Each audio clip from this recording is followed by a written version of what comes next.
ನಮಸ್ಕಾರ ಸ್ನೇಹಿತರೆ, ಇದಕ್ಕೆ ಮುಂದಿನ ವಿಡಿಯೋದಲ್ಲಿ ಚಪಾತಿ ಮಿಷಿನ್ ಒಂದು ಚಿಕ್ಕ ಮಿಷಿನ್ ಬಗ್ಗೆ ನಮಗೆ ಇಂಟ್ರೊಡಕ್ಷನ್ ಕೊಟ್ಟಿದ್ದೆ. ಅದರಲ್ಲಿ ಇರುವ ಎಕ್ಸ್ಟ್ರಾ ಇನ್ಫಾರ್ಮೇಷನ್ಸ್ ಎಲ್ಲ ಈ ವಿಡಿಯೋದಲ್ಲಿ ಕೊಟ್ಟಿದ್ದೀನಿ. ಈ ವಿಡಿಯೋದಲ್ಲಿ ನಾವು ನೋಡೋದು ಬಂದು ಒಂದು fully automatic chapati machine. Fully automatic ಅಂತಂದ್ರೆ ಇದು ಚಪಾತಿ ಮಿಷಿನ್ ಅಂತ ಹೇಳಕ್ಕಿಲ್ಲ, ಬಿಕಾಸ್ ಚಪಾತಿ ಅಂತಂದ್ರೆ ಒಂದು ಪ್ರಾಸೆಸಿಂಗ್ ಬೇರೆ ತರ ಬರುತ್ತೆ, ರೊಟ್ಟಿ ಅಂತಂದ್ರೆ ಬೇರೆ ತರ ಬರುತ್ತೆ. ಇದು ಬಂದು ರೊಟ್ಟಿ ಮಿಷಿನ್. ರೊಟ್ಟಿ ಮಿಷಿನ್ಗೂ ಚಪಾತಿ ಮಿಷಿನ್ಗೂ ಏನ್ ಡಿಫ್ರೆಂಟ್ ಇದೆ ಅಂತಂದ್ರೆ, ಚಪಾತಿ ಬಂದು ಒಂದ್ಸರಿ ಪ್ರೆಸ್ ಆದ್ಮೇಲೆ ನೀವು ಬಂದು ಅದನ್ನ ಬಂದು ಎತ್ತಿ ಕಲ್ಲಲ್ಲಿ ಇಟ್ಬಿಟ್ಟು ಆಯಿಲ್ ಹಾಕ್ಬಿಟ್ಟು ಮಾಡೋದು ಬಂದು ಚಪಾತಿ. ರೊಟ್ಟಿ ಬಂದು ಕಂಪ್ಲೀಟ್ಲಿ ಡಿಫ್ರೆಂಟ್. ಸೊ ಅದರಿಂದ ಎರಡು ಕನ್ಫ್ಯೂಸ್ ಮಾಡ್ಕೋಬೇಡಿ. ಸೊ ಇದು ಬಂದು ರೊಟ್ಟಿ ಮಿಷಿನ್. ಚಪಾತಿ ಮಿಷಿನ್ ಅಂತ ಇದರಲ್ಲಿ ಬಂದು ಹೇಳಂಗಿಲ್ಲ. ರೋಟಿ ಟೇಸ್ಟ್ ಬಂದು ಸ್ವಲ್ಪ ಡಿಫ್ರೆಂಟ್ ಇದೆ. ಸೊ ಚಪಾತಿಗೆ ಯಾವುದು ಇನ್ನೂ ಮೆಷಿನ್ ಇಲ್ಲ. ಚಪಾತಿಗೆ ಬಂದು ಬೇಕಾಗಿದ್ರೆ ರೌಂಡ್ ಟೈಪ್ ಇನ್ನೊಂದು ಮೆಷಿನ್ ಇದೆ, ಅದು ಬಂದು ಟ್ರೈ ಮಾಡಬಹುದು. ಬಟ್ ಅದರಲ್ಲಿ ಬೇಕಾಗಿದ್ರೆ ಆಯಿಲ್ ಹಾಕ್ಸ್ಕೋಬಹುದು, ಯಾಕಂದ್ರೆ ಮೇಲೆ ಇದೆ ಅದು ಬೇಕಾಗಿದ್ರೆ ಟ್ರೈ ಮಾಡಬಹುದು. ಬಟ್ 100% ಬಂದು ನಿಮಗೆ ಚಪಾತಿ ಮಾಡಬೇಕಾಗಿದ್ರೆ ಓನ್ಲಿ ಮೆಷಿನ್ ಇಟ್ಕೊಂಡು ನಿಮಗೆ ಪ್ಲೈನ್ ಕಲ್ಲಿನಲ್ಲಿ ಹಾಕಿಡೋದೇ ಬಂದು ಚಪಾತಿ ಟೇಸ್ಟ್ ಆಗಿ ಬರುತ್ತೆ. ನಿಮ್ಮ ಆಯಿಲ್ ಇಟ್ಕೊಂಡು ಮಾಡಿದ್ರೆ ಅದು ಬಂದು ಸೂಪರ್ ಆಗಿ ಬರುತ್ತೆ. ಬಟ್ ಫುಲ್ಲಿ ಆಟೋಮೆಟಿಕ್ ಮೆಷಿನ್ ಅಲ್ಲಿ ರೊಟ್ಟಿ ಬರುತ್ತೆ ಚೆನ್ನಾಗಿ. ಸೊ ಇದು ಬಂದು ಇವತ್ತು ಡೆಮೋ ನೋಡೋಣ. ಟಾಪ್ ಅಲ್ಲಿ ಇರೋ ಮೆಷಿನ್ ಬಂದು ಪುನಃ ಒಂದೇನೆ 7 ಇಂಚ್ 7.5 ಇಂಚ್ ಮ್ಯಾಕ್ಸಿಮಮ್ ಬರುತ್ತೆ. ಫಾರ್ ಎಕ್ಸಾಂಪಲ್, ನಿಮಗೆ 1 ಕಿಲೋ ಚಪಾತಿಗೆ 500 ml ನೀರು ಹಾಕಿಸಿದ್ರೆ ರೊಟ್ಟಿ ಮಾಡಬಹುದು. 500 ಅಥವಾ 600 ml ಅಷ್ಟು ಮಾಡಬಹುದು. ಅಷ್ಟು ಮಾಡಿದ್ರೆ ಸ್ವಲ್ಪ ನಿಮಗೆ ಥಿಕ್ನೆಸ್ ಜಾಸ್ತಿ ಬರುತ್ತೆ. ಇದರಲ್ಲಿ ಪುನಃ ಹೇಳ್ತೀನಿ, ಇದರಲ್ಲಿ ಬಂದು ಏನು ಥಿಕ್ನೆಸ್ ಅಡ್ಜಸ್ಟ್ ಮಾಡಕ್ಕಾಗಲ್ಲ. ಸೊ ಈ ಮೆಷಿನ್ ನಲ್ಲಿ ಅವರಿಗೆ 500 ಚಪಾತೀಸ್ ಮಾಡಬಹುದು. ಇದಕ್ಕೆ ಬಂದು ಟ್ರೈನಿಂಗ್ ಬೇಕಲೇಬೇಕು. ಈ ಮೆಷಿನ್ ಬಂದು ಟ್ರೈನಿಂಗ್ ಇಲ್ಲದೆ ನಾವು ಯಾವ ಊರಿಗೂ ಕಳ್ಸಲ್ಲ. ಈ ಮೆಷಿನ್ಗೆ ನಾವು ಬಂದು ಸ್ವಲ್ಪ ನಿಮಗೆ ಟ್ರೈನಿಂಗ್ಸ್ ಕೊಟ್ರೆ ಮಾತ್ರ ನಿಮಗೆ ಅದು ಬಂದು ಈಜಿ ಆಗುತ್ತೆ. ನಿಮ್ಗೆ ಆಲ್ರೆಡಿ ಎಕ್ಸ್ಪೀರಿಯನ್ಸ್ ಈ ತರ ಮೆಷಿನ್ ನಲ್ಲಿ ಇದೆ ಅಂತಂದ್ರೆ ನೀವು ತಕೋಬಹುದು. ಇದು ಬಂದು ಫಸ್ಟ್ ನೀವು ಇದಕ್ಕೆ ರೊಟ್ಟಿ ಮಾಡಬೇಕಾಗಿದ್ರೆ 1 kgಗೆ 500 ml ನೀರು ತಗೋಬಿಡಿ. ಸ್ವಲ್ಪ ಗಟ್ಟಿಯಾಗಿ ಮಾಡ್ಕೊಬಿಡಿ. 40 ಗ್ರಾಮ್ ಇಂದ 50 ಗ್ರಾಮ್ ಮಾತ್ರ ನೀವು ಇಟ್ಕೋಬೇಕು. 50 gram maximum size is 50 gram. 50 gram ಇಂದ ಜಾಸ್ತಿ ಮಾಡಿದ್ರೆ ಏನಾಗುತ್ತೆ ಅಂತಂದ್ರೆ ಇಲ್ಲಿ ಬಂದು ಈ ಕನ್ವೇಯರ್ಸ್ ನಲ್ಲಿ ಹೋಗಲ್ಲ. ಸ್ವಲ್ಪ ಚಪಾತಿ ದಪ್ಪ ಆದ್ರೆ ಹೋಗಲ್ಲ, ಬಟ್ ಇದು ಚಪಾತಿ ಜಾಸ್ತಿನೂ ಬರಲ್ಲ. ಯಾಕಂದ್ರೆ ಇಲ್ಲಿ ಬಂದು ಇದು ಬಂದು 7 ಇಂಚ್ ಗ್ಯಾಪ್ ಇರೋದು, 7 to 7.5 ಇಂಚ್ ಗ್ಯಾಪ್. ಸೊ ಅದರಿಂದ ಅಲ್ಲಿ 7.5 ಇಂಚ್ ಚಪಾತಿ ಮಾತ್ರ ಅದ್ರಲ್ಲಿ ಬರುತ್ತೆ. ಸೊ ಅದರಿಂದ ಅದು ಕ್ಲಿಯರ್ ಆಗಿ ಅಚ್ಚುಕಟ್ಟಾಗಿ ಹೊಡ್ಕೊಬಿಡಿ. ದೊಡ್ಡದೇನಾದ್ರು ಮಾಡಬೇಕಾಗಿದ್ರೆ ನೀವು ದೊಡ್ಡ ಮಿಷಿನ್ ತಗೋಬೇಕು. 9 ಇಂಚ್ ಮಿಷಿನ್ ತಗೋಬಿಟ್ಟು ಇದು ಕನ್ವೇಯರ್ ದೊಡ್ಡದಾಗಿ ತಗೋಬೇಕು. ಕನ್ವೇಯರ್ ಚಿಕ್ಕದಾಗಿ ತಗೊಂಡು ಇದೆಲ್ಲ ಮಾಡ್ಬಿಟ್ಟು ಇಲ್ಲಿ ಕನ್ವೇಯರ್ ನಲ್ಲಿ ಬರುತ್ತೆ. ಮೆಷಿನ್ ಆನ್ ಮಾಡ್ಕೊಂಡ ಮೇಲೆನೆ ಕನ್ವೇಯರ್ ಮೂವ್ ಆಗದ ಮೇಲೆನೆ ನೀವು ಬಂದು ಅಲ್ಲಿ ಬಂದು ಇದು ಸ್ಟಾರ್ಟ್ ಮಾಡಬೇಕು. ಇಲ್ಲ ಅಂತಂದ್ರೆ ಏನಾಗುತ್ತೆ ಅಂದ್ರೆ ಒಂದೇ ಜಾಗದಲ್ಲಿ ಹೀಟ್ ಜಾಸ್ತಿ ಆಗ್ಬಿಟ್ಟು ಅದು ಪ್ರಾಬ್ಲಮ್ ಆಗುತ್ತೆ. ಅದು ಆ ತರ ಮಾಡಬಾರ್ದು. ಅದರಿಂದ ಕನ್ವೇಯರ್ಸ್ ನ ಕಂಪ್ಲೀಟ್ ಸ್ಟಾರ್ಟ್ ಮಾಡ್ಬಿಟ್ಟು ಸ್ವಿಚ್ ಆನ್ ಮಾಡ್ಬಿಟ್ಟು ಸ್ಟಾರ್ಟ್ ಮಾಡಿ. ಇದು ನೀವು ಯಾವುದು 14 kg ಸಿಲಿಂಡರ್ ಹಾಕ್ಬೋದು, 19 kg ಸಿಲಿಂಡರ್ನ ಹಾಕ್ಬೋದು, ಏನು ತೊಂದರೆ ಇಲ್ಲ. ಅದು ಗ್ಯಾಸ್ ಕರೆಕ್ಟ್ ಆಗಿರುತ್ತೆ. 19 kg ಪ್ರೆಷರ್ ಕರೆಕ್ಟ್ ಆಗಿ ಬರುತ್ತೆ. So 19 kg cylinders use ಮಾಡ್ಕೊಬಿಡಿ.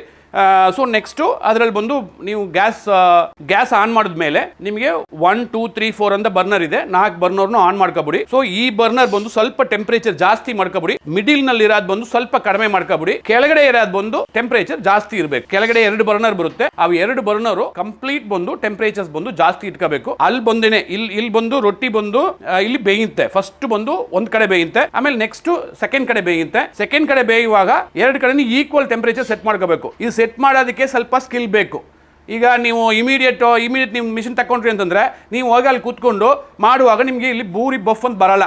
ಯಾಕೆಂದ್ರೆ ಈ ಟೆಂಪರೇಚರ್ಸ್ ಬಂದು ಕರೆಕ್ಟಾಗಿ ಮೇಂಟೈನ್ ಮಾಡಿದ್ರೆ ಮಾತ್ರ ಅಲ್ಲಿ ಹೋಗಿ ಬೂರಿ 3ನೇ ಲೇಯರ್ ಬರುವಾಗ ರೊಟ್ಟಿ ಬಂದು ಬೂರಿ ಥರ ಆಗಿ ಬರುತ್ತೆ.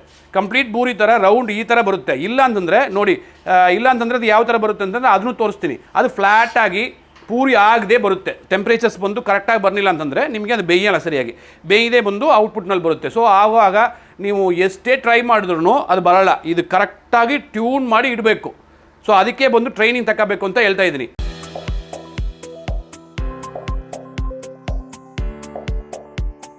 ಈ ಮೆಷಿನ್ ಕಾನ್ಸೆಪ್ಟ್ ಹೆಂಗೆ ಅಂತಂದ್ರೆ, ಫಸ್ಟ್ ಬಂದು ಚಪಾತಿ ಪ್ರೆಸ್ ಬಂದು ಒಂದು 25% ಬಂದು ಕುಕ್ ಮಾಡಿ ಕೊಡುತ್ತೆ. ಕುಕ್ ಮಾಡಿ ಕೊಟ್ಟ ಮೇಲೆ ಅದರಿಂದ ಬರೋ ಫಸ್ಟ್ ಲೇಯರ್ ಬಂದು ಇನ್ನೊಂದು 25% ಬಂದು ಕುಕ್ ಆಗುತ್ತೆ. ಸೊ ಚಪಾತಿ ತರ ಆಗುತ್ತೆ. ಆಮೇಲೆ ಬಂದು ಸೆಕೆಂಡ್ ಲೇಯರ್ಲಲ್ಲೂ ಒಂದು 25% ಕುಕ್ ಆಗುತ್ತೆ. ಅದರಲ್ಲೂ ಒಂದು ಫೈರ್ ಕೆಳಗಡೆ ಬರ್ನರ್ ಇದೆ. ಆ ಬರ್ನರ್ನಲ್ಲಿ ಒಂದು 25% ಕುಕ್ ಆಗುತ್ತೆ. ಆಮೇಲೆ ಥರ್ಡ್ ಲೇಯರ್ನಲ್ಲಿ ಬಂದು ಫೈರ್ ಆಗಿ ಆ ಬೂರಿ ತರ ಬರೋದು. ಆ ಪಫ್ ಆಗೋದು ಹೆಂಗೆ ಅಂತಂದ್ರೆ, ಟೆಂಪರೇಚರ್ ಫುಲ್ ಹೈನಲ್ಲಿದೆ ಬಾಟಮ್ ಲೇಯರಲ್ಲಿ. ಬಾಟಮ್ ರೋಲರಲ್ಲಿ ಬಂದು ಇರೋ ಟೆಂಪರೇಚರ್ ಬಂದು ಅದನ್ನು ಬಂದು ಬುಫ್ ಅಂತ ಮಾಡುತ್ತೆ. ಈ ಪಫ್ ಆಗಿ ಬರುವ ಸೀಕ್ರೆಟ್ ಏನಂತ ಕೇಳಿದ್ರೆ, ಕರೆಕ್ಟ್ ಟೆಂಪರೇಚರ್ ಸೆಟ್ಸ್ ಮಾಡಬೇಕು. ಟೆಂಪರೇಚರ್ ಸೆಟ್ ಮಾಡೋಕ್ಕೆ ಇಲ್ಲಿ ಮೀಟರ್ ಯಾವುದೂ ಇಲ್ಲ.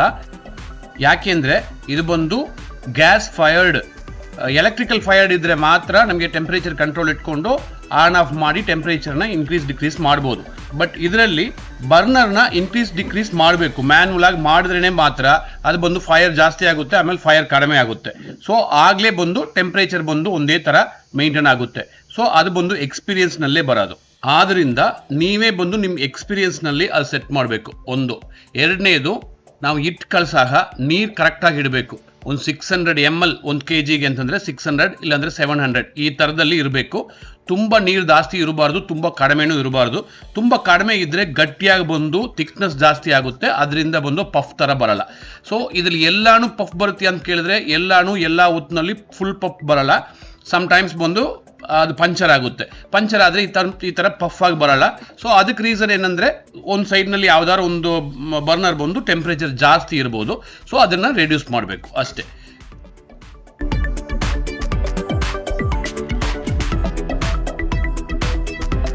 ಈ machine total bulk cooking 200 chapati 300 chapati 100 ಮೇಲೆ ಮಾಡೋರಿಗೆ ಸೂಪರ್ ಯೂಸ್ ಆಗುತ್ತೆ. ಸ್ಕೂಲ್ಸು, ಮಿಲ್ಸು, ಹಾಸ್ಟೆಲ್ಸು, ಮಂಟಪ ಈ ತರ ಜಾಗದಲ್ಲೆಲ್ಲ ಸೂಪರ್ ಆಗಿ ಯೂಸ್ ಆಗುತ್ತೆ. ಮೋಸ್ಟ್ಲಿ ಇದು ಹೋಟೆಲ್ ಅಂಗಡಿಯವರಿಗೆ ಯೂಸ್ ಆಗಲ್ಲ. ಇಲ್ಲ ಅಂತಂದ್ರೆ ರೊಟ್ಟಿ ಅಂಗಡಿ ಮಾತ್ರ ಇಟ್ಕೊಂಡು 5 ರೂಪಾಯಿ 10 ರೂಪಾಯಿ ರೊಟ್ಟಿ ಅಂತ ಕೊಡ್ತಾರಲ್ಲ ಅವ್ರಿಗೂ ಸೂಪರ್ ಆಗಿ ಯೂಸ್ ಆಗುತ್ತೆ. ಹೋಟೆಲ್ಗಳಿಗೆ ಕಸ್ಟಮರ್ ಆಗಾಗ ಬರ್ತಾರೆ. ಈಗ ಕಸ್ಟಮರ್ ಎಲ್ಲಾ ಕಸ್ಟಮರು ಬಂದು ಚಪಾತಿ ಆರ್ಡರ್ ಮಾಡಲ್ಲ. ಸೊ ಒಂದು ಗಂಟೆ ಟೈಮ್ಗೆ ಒಂದು 50 ಚಪಾತಿ ಅಷ್ಟೇ ಬೇಕಾಗಿರೋದು. ಅದು ಫ್ರೆಶ್ ಆಗಬೇಕು. ಸೊ ಇದ್ರಲ್ಲಿ ಬಂದು ಒಂದ್ಸರಿ ಚಪಾತಿ ಹಾಕೊಂಡು ಪುನಃ ಅದನ್ನೆತ್ತಿ ಹೀಟ್ ಮಾಡಿ ಕೊಟ್ರೆ ಅದು ಅಷ್ಟು ಟೇಸ್ಟ್ ಇರಲ್ಲ. ಸೊ ಆದ್ರಿಂದ ಹೋಟೆಲ್ಗಳಿಗೆ ನಾನು ರೆಕಮೆಂಡ್ ಮಾಡಲ್ಲ ಇದನ್ನ. ಬೇಕಾಗಿದ್ರೆ ಈ ಮೆಷಿನ್ ತಕೋಬಹುದು. ನೀವು ನೋಡ್ತಿರಲ್ಲ, ಇದು ಬಂದು ಚಪಾತಿ ಪ್ರೆಸ್ ಮಾತ್ರ ಬರುತ್ತೆ.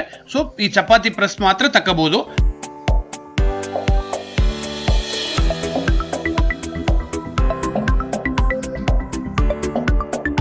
Next maintenance service.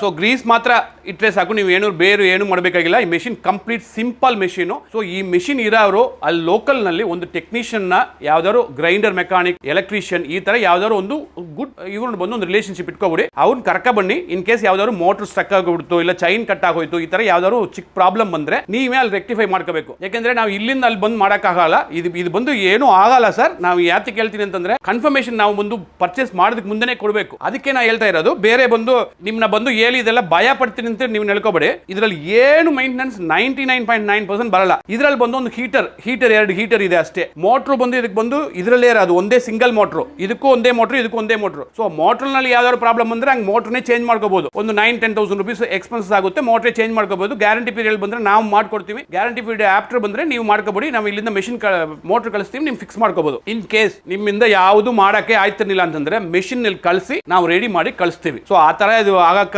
ಚಾನ್ಸಸ್ಸೇ ಇಲ್ಲ. ಯಾಕಂದ್ರೆ ಇದು ಕನ್ವೇಯಸ್, ನಿಮ್ಗೆ ಅರ್ಥ ಆಗಬೇಕು. ಜಸ್ಟ್ ಕನ್ವೇಯಸ್ ಅಷ್ಟೇ ಇರೋದು. ಕೆಳಗಡೆ ಬರ್ನರ್ ಇದೆ. ಬರ್ನರ್ ನಲ್ಲಿ ಯಾವ್ದಾದ್ರು ಪ್ರಾಬ್ಲಮ್ ಬಂದ್ರೆ ಗ್ಯಾಸ್ ಸ್ಟವ್ ಮಾಡೋರೇ ಬಂದು ರೆಡಿ ಮಾಡಿಸಬಹುದು. ಅದ್ರಲ್ಲಿ ಬಂದು ಏನಾದ್ರು ಗ್ಯಾಸ್ ಸರಿಯಾಗಿ ಬರ್ನಿಲ್ಲ, ಇಲ್ಲ ಲಾಕ್ ಆಗೋಯ್ತು ಅಂತಂದ್ರೆ ಅದು ಅವರೇ ಮಾಡ್ಕೋಬಹುದು. ಸೊ ಅದರಿಂದ ಇದು ಯಾವುದು ಮ್ಯಾಜಿಕ್ ಮೆಷಿನ್ಸ್ ಅಲ್ಲ. ಇದು ವೆರಿ ಯೂಸರ್ ಫ್ರೆಂಡ್ಲಿ ಮೆಷಿನ್. ಈಸಿಯಾಗಿ ಮಾಡಬಹುದು.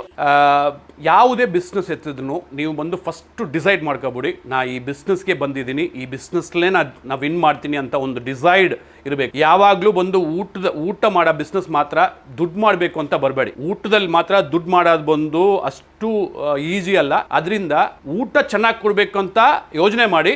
ಡೆಫಿನೆಟ್ಟು ಪ್ಯಾಕೆಟ್ಗೆ ಮನಿ ಕಂಪಲ್ಸರಿ ಬರುತ್ತೆ, ಸೂಪರ್ ಆಗಿ ಬರುತ್ತೆ. ಅದರಿಂದ ಯಾವಾಗಲೂ ನೀವು ಊಟ ಚೆನ್ನಾಗಿ ಕೊಡಬೇಕು. ನಿಮಗೆ 5 ರೂಪಾಯಿ ಚಪಾತಿ ಕೊಟ್ಟರು ರೊಟ್ಟಿ ಕೊಟ್ಟರು ಸರಿ, ಸೂಪರ್ ಕ್ವಾಲಿಟಿ ಕೊಡಬೇಕು, ಸೂಪರ್ ಹೈಜೀನಿಕ್ ಕೊಡಬೇಕು. ಕೊಡಿ, ಯಾವಾಗಲೂ ಬಿಸ್ನೆಸ್ 100% ಚೆನ್ನಾಗಿ ಹೋಗುತ್ತೆ. ಸೊ ಇನ್ನೊಂದು, ಲೊಕೇಶನ್ ಕರೆಕ್ಟಾಗಿ ಸೆಟ್ ಮಾಡಿ. ಇನ್ ಕೇಸ್ ಬಂದು ನಿಮಗೆ ಸೋಷಿಯಲ್ ಮೀಡಿಯಾದಲ್ಲಿ ಮಾಡೋಕ್ಕಾಗಲ್ಲ ಅಂತಂದ್ರೆ ಮೇನ್ ರೋಡ್ನಲ್ಲಿ ಇಡಿ. ಮೇನ್ ರೋಡ್ನಲ್ಲಿ ಬೇಕಾಗಿಲ್ಲ. ಸೋಷಿಯಲ್ ಮೀಡಿಯಾ ಇಟ್ಕೊಂಡು ಯೂಟ್ಯೂಬ್ ಇಟ್ಕೊಂಡು ನಾವು ಇದು ಮಾಡಿಕೊಂಡು ಮಾಡ್ತೀವಿ ಅಂತಂದರೆ ನೀವು ಸ್ವಲ್ಪ ಒಳಗಡೆನೇ ಇಡ್ಬೋದು, ಏನು ತೊಂದರೆ ಇಲ್ಲ. ಯಾಕೆಂದರೆ ಎಲ್ಲ ಬಂದು ಸೇರ್ತಾರೆ. ನೋಡಿ, ಎಷ್ಟೋ ಕಡೆ ಬಂದು ಹೋಟೆಲ್ ಬಂದು ಒಳಗಡೆ ಇದೆ, ಬಟ್ ಹುಡುಕೊಂಡು ಹೋಗಿ ಊಟ ಮಾಡ್ತಾ ಇದ್ದಾರೆ. ಸೊ ಅದರಿಂದ ಅದು ಸೂಪರಾಗಿ ಮಾಡ್ಬೋದು. Next food influences. ಈಗ ನೀವು ಬಂದು ಯೂಟ್ಯೂಬಲ್ಲಿ ಮಾಡಬೇಕಾಗಿದ್ದರೆ ಒಂದು ಯೂಟ್ಯೂಬ್ನಲ್ಲಿ ಕರ್ಕ ಬರ್ತೀರಿ. ಯೂಟ್ಯೂಬಲ್ಲಿ ಕರ್ಕ ಬರುವಾಗ ಇದು ಸೂಪರ್ ಟೇಸ್ಟ್ ಇದೆ, ಹಂಗೆ ಮಾಡ್ತದೆ ಹಿಂಗೆ ಮಾಡುತ್ತೆ ಅಂತ ಹೇಳ್ತಾರೆ ಅವರು. ಅದು ಬೇಕೆಂದರೆ ಅವ್ರು ಜನರಲ್ ಆಗಿ, ಯಾಕೆಂದರೆ ಅವರು ತಿಂದು ನೋಡೋದು ಬಂದು ಅವ್ರಿಗೆ ಗೊತ್ತು. ಯಾಕೆಂದರೆ ಅವ್ರು ಬಂದು ಚೆನ್ನಾಗಿದೆ ಅಂತ ಹೇಳ್ಬೋದು, ಚೆನ್ನಾಗಿಲ್ಲ ಅಂತ ಹೇಳ್ಬೋದು. ಅದರಿಂದ ಅವ್ರು ಹೆಂಗೆ ಬೇಕಂದ್ರೆ ಮಾಡ್ಬೋದು. ಬಟ್ ನೀವು ಮಾಡೋದು ಬಂದು 100% ಸೂಪರ್ ಟೇಸ್ಟ್ ಇರಬೇಕು, ಸೂಪರ್ ಹೈಜಿನಿಕ್ ಇರಬೇಕು. ಅದೇ ಥರ ಇರೋದನ್ನ ಬಂದು ಎಕ್ಸ್ಪೋಸ್ ಮಾಡಿ, ಡೆಫಿನೆಟ್ ಸೂಪರ್ ಆಗಿ ಹೋಗುತ್ತೆ. ಇನ್ನೊಂದು ತಿಳ್ಕೊಬಿಡಿ, ಈಗಿರೋದೆಲ್ಲ social media time. Social media ಟೈಮ್ನಲ್ಲಿ ವಿನ್ ಮಾಡಲಿಲ್ಲ ಅಂತಂದ್ರೆ ನಾವು ಯಾವಾಗಲೂ ವಿನ್ ಮಾಡೋಕ್ಕಾಗಲ್ಲ. ಸೊ ಈ ಟೈಮಲ್ಲಿ ಬಂದು ನಮಗೆ ಎಕ್ಸ್ಪೋಸರ್ ಚೆನ್ನಾಗಿ ಸಿಕ್ಕುತ್ತೆ. ಅದೇ ಎಕ್ಸ್ಪೋಸರ್ ಬ್ಯಾಡ್ ಆಗಿ ಮಾಡಿದ್ರು ಸಿಕ್ಕುತ್ತೆ. ಅದು ಒಂದೇ ತಿಳ್ಕೊಬಿಡಿ. ಅದರಿಂದ ನೀವು ಚೆನ್ನಾಗಿ ಮಾಡಿದ್ರೆ ನಿಮ್ಮಿಂದ ಫೋಕಸ್ ಜಾಸ್ತಿ ಆಗುತ್ತೆ. ಸೊ ಒಂದು ಚೆನ್ನಾಗಿ ಮಾಡಲಿಲ್ಲ ಅಂತಂದ್ರೆ ಡಿಫೋಕಸ್ ಆಗ್ತೀರಾ. ಈಗ ಕ್ವಾಲಿಟಿ ಫುಡ್ ಮಾಡೋರೇ ವಿನ್ ಮಾಡ್ತಾರೆ. ಅದರಿಂದ ಯಾವಾಗಲೂ ಫುಡ್ ಬಿಸ್ನೆಸ್ನ ಸೂಪರ್ ಆಗಿ ಮಾಡಿ, ಸೂಪರ್ ಆಗಿ ವಿನ್ ಮಾಡ್ಬೋದು. ದುಡ್ಡು ಬಂದೇ ಬರುತ್ತೆ ಫ್ರೆಂಡ್ಸ್. ಇನ್ನೊಂದು ಇಂಪಾರ್ಟೆಂಟ್ ಏನಂತಂದ್ರೆ ನಿಮಗೆ ಒಂದು ಸೀರಿಯಸ್ ಇನ್ಫಾರ್ಮೇಶನ್ ಹೇಳ್ತೀನಿ. ಊಟ ಕೊಡೋದು ಅನ್ನೋದು ಬಂದು ಈಜಿಯಾದ ಕೆಲಸ ಅಲ್ಲ. ನಮ್ಮ ತಾಯಿ ಹೆಂಡತಿ ಕೂಡ ಊಟನೇ ಡಿಫ್ರೆನ್ಸ್ ಆಗಿದೆ. ನಿಮ್ಮ ತಾಯಿ ಮಾಡೋದು ಸ್ವಲ್ಪ ಚೆನ್ನಾಗಿದೆ ಅಂತ ಹೇಳ್ತಾ ಇದ್ರಿ, ಸಮ್ ಟೈಮ್ಸ್ ಒಂದು ಹೆಂಡತಿ ಮಾಡೋದು ಚೆನ್ನಾಗಿದೆ ಅಂತ ಹೇಳ್ತಾ ಇದ್ರಿ. ಹೆಂಗೆ ಅಂತಂದ್ರೆ ಅದು ಏನಂತೆ ಸಮ್ ಟೈಮ್ಸ್ ನಲ್ಲಿ ಗೊತ್ತಾಗಲ್ಲ. ಕೆಲವರಿಗೆ ಸೂಪರ್ ಟೇಸ್ಟ್ ಆಗಿ ಬರುತ್ತೆ, ಕೆಲವರಿಗೆ ಟೇಸ್ಟ್ ಬರಲ್ಲ. ಅದು ಯಾಕಂತ ನನಗೂ ಗೊತ್ತಾಗಲ್ಲ, ಅದು ಭಗವಂತನಿಗೆ ಗೊತ್ತು. ನೀವು ಫ್ಲೈಟ್ ಓಡಿಸಬಹುದು, ಕಂಟ್ರೋಲ್ಸ್ ಇದೆ, ಎಲ್ಲ ಮಾಡಬಹುದು. ಬಟ್ ಫುಡ್ ನಲ್ಲಿ ಒಂದ್ಸರಿ ಮಾಡೋ ತರ ಇನ್ನೊಂದ್ಸರಿ ಮಾಡಕ್ಕಾಗಲ್ಲ. ಯಾಕೆಂದ್ರೆ ಫುಡ್ ನಿಮ್ಮ ಆನಂದದಿಂದ ಬರುತ್ತೆ. ಸೊ ಆವಾಗ ಅದ್ರಲ್ಲಿರೋ ಇಂಗ್ರೀಡಿಯೆಂಟ್ಸ್ ಆಮೇಲೆ ಬಂದು ನೀವು ಮಾಡೋ ಇದೆಲ್ಲ ಸೇರಿನೇ ಟೇಸ್ಟ್ ಬರೋದು. ಯಾಕಂದ್ರೆ ಟೇಸ್ಟ್ ನಾನು ಏನು ಮಾಡಕ್ಕಾಗಲ್ಲ. ಒಂದೊಂದ್ಸರಿ ಹೇಳ್ತಾ ಇದೀನಿ, ಟೇಸ್ಟ್ ಮಾಡ್ಬೇಕಾಗಿದ್ರೆ ಅದು ನೀವೇ ನೋಡ್ಕೋಬೇಕು. ಮಿಷಿನ್ ನಲ್ಲಿ ಮಾಡಿದ್ರೆ ಟೇಸ್ಟ್ ಇಲ್ಲ ಅಂತ ಕೆಲವರು ಫೋನ್ ಮಾಡ್ತಾರೆ. ಅವರು ಇದಕ್ಕೆ ಮುಂದೆ ಬಂದು ಚಪಾತಿ ಸೇಲ್ಸೇ ಮಾಡಿಲ್ಲ, ಸೇಲ್ಸೇ ಮಾಡದೆ ಅವ್ರು ಸ್ಟಾರ್ಟ್ ಹೊಸದಾಗಿ ಮಾಡ್ತಾ ಇದಾರೆ. ಮೆಷಿನ್ ನಾನು ಹೇಳ್ತೀನಿ ಅಲ್ಲ, ಯಾವಾಗ್ಲೂ ಹೇಳ್ತೀವಿ, ಮೆಷಿನ್ಗಾಗಿ ನೀವು ಯಾವಾಗ್ಲೂ ಬಿಸ್ನೆಸ್ ಸ್ಟಾರ್ಟ್ ಮಾಡಬೇಡಿ. ನಿಮ್ಗೆ ಚೆನ್ನಾಗಿ ಗೊತ್ತಿದ್ರೆ ಮಾತ್ರ ಫುಡ್ ಬಿಸ್ನೆಸ್ ಬನ್ನಿ. ಯಾಕಂದ್ರೆ ಫುಡ್ ಬಿಸ್ನೆಸ್ ಅನ್ನೋದು ಬಂದು ಅದು ಫುಲ್ ಆತ್ಮತೃಪ್ತಿಯಾದ ಬಿಸ್ನೆಸ್. ಅದಕ್ಕೆ ಅಲ್ಲಿಂದ ಮಾಡಬೇಕು, ಇಲ್ಲಿಂದ ಮಾಡಬೇಕು, ಇಲ್ಲಿಂದ ಮಾಡಬಾರ್ದು. ಸೊ ಅದ್ರ ಟೇಸ್ಟ್ ಹೆಂಗ್ ಮಾಡೋಣ, ಅದಕ್ಕೆ ಏನೇನು ಆ್ಯಡ್ ಮಾಡಬೇಕು, ಏನೂ ಇಲ್ಲ. ನೀರು ಬಂದು 50 ml ಜಾಸ್ತಿ ಆದ್ರೆ ಒಂದು ಟೇಸ್ಟ್ ಬರುತ್ತೆ, 50 ml ಕಡಿಮೆ ಆದ್ರೆ ಒಂದು ಟೇಸ್ಟ್ ಬರುತ್ತೆ. ಸೊ ಇದರಿಂದ ಇದೆಲ್ಲ ನೀವೇ ನೋಡ್ಕೋಬೇಕು. ಈ ಮೆಷಿನ್ ಏನ್ ಮಾಡ್ತದೆ ಅಂತಂದ್ರೆ ಪ್ರೆಸ್ ಮಾಡಿ ಕೊಡುತ್ತೆ. ಜಸ್ಟ್ ನೀವು ಇದ್ರಲ್ಲಿ ಹಾಕಿದ್ರೆ ಪ್ರೆಸ್ ಮಾಡಿ ಈಚೆ ತಳ್ಳುತ್ತೆ ಅಷ್ಟೇ. ಇದು ಮಾತ್ರ ಅದು ಮಾಡೋದು. ನಿಮ್ಗೆ ಏನು ಇದ್ರಲ್ಲಿ ಬಂದು ನಾಲೆಜ್ ಇಲ್ಲ, ನಿಮ್ಗೆ ಫಸ್ಟ್ ಟೈಮ್ ಬಂದು ನಿಮ್ ಚಪಾತಿ ಮಾಡಕ್ ಬರ್ತೀವಿ ಅಂತಂದ್ರೆ ಖಂಡಿತ ಇಲ್ಲಿ ಬಂದು ಟ್ರೈನಿಂಗ್ ತಗೋಬೇಕು. ಒಂದ್ಸರಿ ಕ್ಲಿಯರ್ ಆಗಿ ಯೋಚನೆ ಮಾಡ್ಕೊಬಿಡಿ. ಅಲ್ಲಿ ಏರಿಯಾದಲ್ಲಿ ಎಲ್ಲ ಚಪಾತಿ ಫಸ್ಟ್ ಒಂದು ಸ್ಟಾರ್ಟ್ ಮಾಡ್ಬಿಟ್ಟು ಅಲ್ಲಿ ಚಪಾತಿ ಬಂದು ಬಿಸ್ನೆಸ್ ಚೆನ್ನಾಗಿ ಹೋದ್ರೆ ಮಾತ್ರ ಮಿಷಿನ್ ತಗೋಬಿಡಿ. ಫಸ್ಟ್ ಮಿಷಿನ್ ತಕೊಂಡೋಗಿ ಒಂದು ಸೇಲ್ಸೇ ಆಗದೆ ಜಾಗದಲ್ಲಿ ಇಟ್ಕೊಂಡು ಮಾಡಬೇಡಿ. ಹೆಂಗಾದ್ರೂ 6 months ಆಗುತ್ತೆ ಡೆವಲಪ್ಮೆಂಟ್ ಆಗೋದಕ್ಕೆ. ಒಂದಿನ 2 ದಿನದಲ್ಲಿ ಬಂದು ನೀವು ಬಂದು ಚಪಾತಿ ಸೇಲ್ ಮಾಡೋಕ್ಕಾಗಲ್ಲ. ಹೆಂಗಾದ್ರೂ 6 months ಬಂದು ನೀವು ಕೈನಲ್ಲಿ ಒಂದು ಸ್ವಲ್ಪ ದುಡ್ಡು ಇಟ್ಕೋಬೇಕು. ದುಡ್ಡು ಇಟ್ಕೊಂಡು ಮಾಡಿದ್ರೆ ಬಂದು ಅದು ಸಕ್ಸಸ್ಫುಲ್ ಬಿಸ್ನೆಸ್ ಬರುತ್ತೆ. ಇಲ್ಲ ನಿಮಗೆ ಚಪಾತಿ ಮಾಡಿಯೇ ನಮ್ಮ ಜೀವನ ಮಾಡಬೇಕು ಅಂತ ಸ್ಟಾರ್ಟ್ ಮಾಡಿದ್ರೆ ಈಗ 1 ಲಕ್ಷ ರೂಪಾಯಿ ಖರ್ಚು ಮಾಡ್ಬಿಟ್ಟು ನಿಮ್ಮ ಕೈನಲ್ಲಿ ಬಂದು ಒಂದು ಹೆಂಗಾದ್ರೂ ಒಂದು 50,000 ಕೈನಲ್ಲಿ ಇಟ್ಕೋಬೇಕು. ಅದು ಬಂದು ನಿಮಗೆ ಸೆಲ್ಫ್ ಎಕ್ಸ್ಪೆನ್ಸಸ್ಗೆ 6 months ಬಂದು ಒಂದು ಬಿಸ್ನೆಸ್ ಬಂದು ಲಾಭ ಕೊಡಲ್ಲ. ಬಿಸ್ನೆಸ್ ಇಂದ ಎತ್ತಿ ಖರ್ಚು ಮಾಡ್ಬಿಟ್ರೆ ಮುಗುತ್ತು. ಈಗ ಕೆಲವರೆಲ್ಲ ಅದೇ ಮಾಡ್ತಾ ಇದ್ದಾರೆ. ಅವ್ರು ಲಾಭದಿಂದ ಬಂತ ಇಲ್ಲ ಮೊದಲದಿಂದ ಬಂತ ಅಂತ ಗೊತ್ತಾಗಲ್ಲ ಅವರು. ಸೊ ಕ್ಯಾಪಿಟಲ್ ಇಂದ ದುಡ್ಡು ತಕೊಂಡು ಖರ್ಚು ಮಾಡ್ಬಿಟ್ಟು ಆಮೇಲೆ ಬಂದು ಸೊ ಆ ತರ ಮಾಡಬೇಡಿ. ನಮ್ಮ office Bengaluru Kempegowda street Majestic ಅಲ್ಲಿ ಅಲಂಗಾರ್ ಪ್ಲಾಸಾ ಅದ್ರ ಒಳಗಡೆ 160 ಸ್ಟಾಲ್ ನಂಬರ್. ಅಲ್ಲಿಗೆ ಹೋಗಿ ಡೀಟೇಲ್ಸ್ ಎಲ್ಲ ತಿಳ್ಕೊಬಾರ್ದು. ಡೆಮೋ ನೋಡಬೇಕು. ನೀವು ಬಂದು ಕಂಪ್ಲೀಟ್ ಆಗಿ ಮೆಷಿನ್ ಬಗ್ಗೆ ತಿಳ್ಕೋಬೇಕು ಅಂತಂದ್ರೆ ಕೊಯಮತ್ತೂರು ಬನ್ನಿ. ಕೊಯಮತ್ತೂರಲ್ಲಿ ಬಂದು ಟ್ರೈನಿಂಗ್ಸ್ ಇದೆ, ಕ್ಲಿಯರ್ ಆಗಿ ಕೊಡಿಸ್ತೀವಿ, ನೋಡ್ಕೊಂಡು ಹೋಗಬಹುದು. ಆಮೇಲೆ ಬಂದು ಪರ್ಚೇಸ್ ಮಾಡಬೇಕಾಗಿದ್ರೆ ಬೆಂಗಳೂರಲ್ಲಿ ಮಾಡ್ಕೋಬಹುದು. ಅಲ್ಲಿ ಬಂದು ನಿಮಗೆ ಚಪಾತಿ ಮೆಷಿನ್ ಡೆಮೋ ಮಾತ್ರ ಇದೆ. ಇದೆಲ್ಲ ಇಷ್ಟು ದಪ್ಪ ಮೆಷಿನ್ ಬಂದು ಅಲ್ಲಿ ಮಾಡಕ್ಕಾಗಲ್ಲ. ಅಲ್ಲಿ ಗ್ಯಾಸ್ ಇದೆಲ್ಲ ಮಾಡಬೇಕಾಗಿದೆ, ಅಲ್ಲಿ ಅಲೌಡ್ ಇಲ್ಲ, ಅದರಿಂದ ಅದನ್ನ ಮಾಡಕ್ಕಾಗಲ್ಲ. ಸೊ ಅದರಿಂದ ಇಲ್ಲಿ ಬಂದು ನಿಮಗೆ ಟ್ರೈನಿಂಗ್ ತಗೋಬಿಡಿ. ಈ ವಿಡಿಯೋ ನಿಮ್ಗೆ ಹಿಡಿದಿದ್ರೆ ಶೇರ್ ಮಾಡಿ, ಸಬ್ಸ್ಕ್ರೈಬ್ ಮಾಡಿ, ನಿಮ್ಮ ಫ್ರೆಂಡ್ಸ್ಗೆಲ್ಲ ಬಂದು ತಿಳಿಸಿ ಈ ತರ ಒಂದು ಮಿಷಿನ್ ಇದೆ ಅಂತ. ನಿಮ್ಮ ಫ್ರೆಂಡ್ಸ್ಗೆಲ್ಲ ತಿಳಿಸಿ. ಈ ಮಿಷಿನ್ಗಳ ಬಗ್ಗೆ ಯಾವ್ದಾದ್ರು ಇನ್ನೂ ಇನ್ಫಾರ್ಮೇಶನ್ ಬೇಕಾಗಿದ್ರೆ ಇದರಲ್ಲಿರೋ ನಂಬರ್ಗೆ ವಾಟ್ಸ್ಆಪ್ ಮಾಡಿ, ವಿ ವಿಲ್ ರಿಪ್ಲೈ. ಧನ್ಯವಾದಗಳು.